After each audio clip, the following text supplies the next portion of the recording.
Hi everybody. Oh my gosh, it has been way too long since I made a story, and I'm coming outside because I'm cleaning out my mudroom right now, and I just felt compelled to come out here and talk about what I'm doing and what's going through my mind. Do you guys ever, when you guys are cleaning, do you just think like the most ever? What does she have? Oh my goodness. I just think about so many things. So I was thinking about the little break that I took from social media in January and how much I took that time in January to really just pray and reset my mind and my heart spiritually.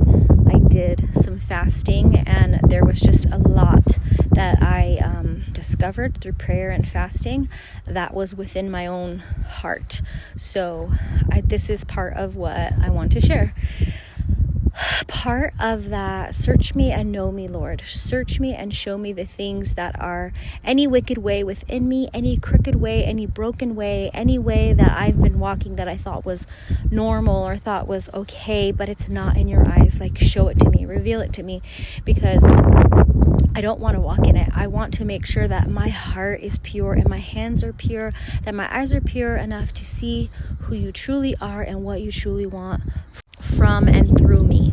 So it was very eye-opening and just kind of revealing of our whole time here in Missouri so far, because I feel like I've been partially blind since moving here.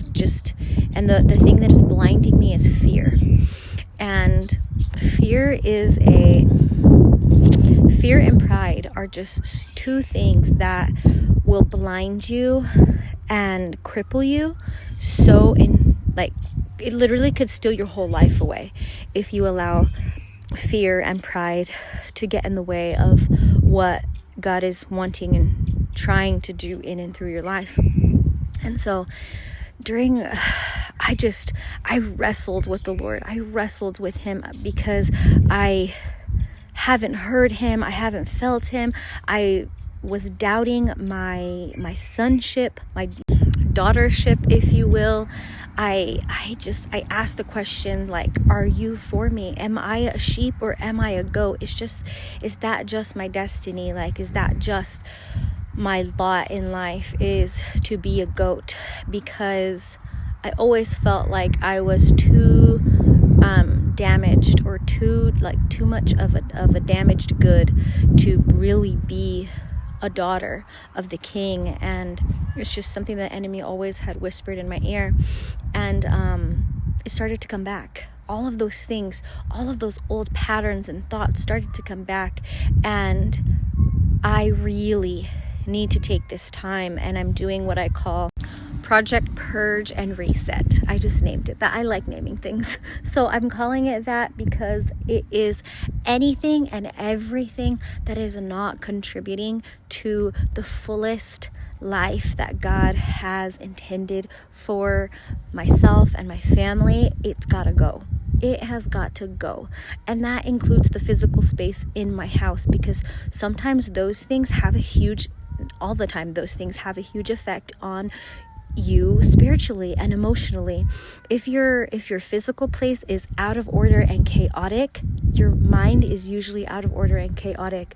And I think that's why I really Nash, he's an outside cat. I really try to keep my home in order, to keep it organized, to keep it clean. And for the most part, we do a really great job. The kids, everybody does but there are places and there are areas in my house that I haven't stepped foot in months. I just think about, like, my mudroom is a room that constantly I don't know what to do with. I don't want to step foot in it. I avoid it. I lock the door when people are coming over. I don't want anybody to see it. My downstairs basement, I haven't walked in there.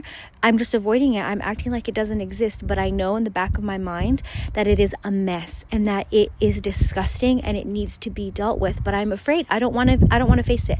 And so that's what this whole project purge and reset is all about, is like facing those things. And that's just like what I'm dealing with spiritually.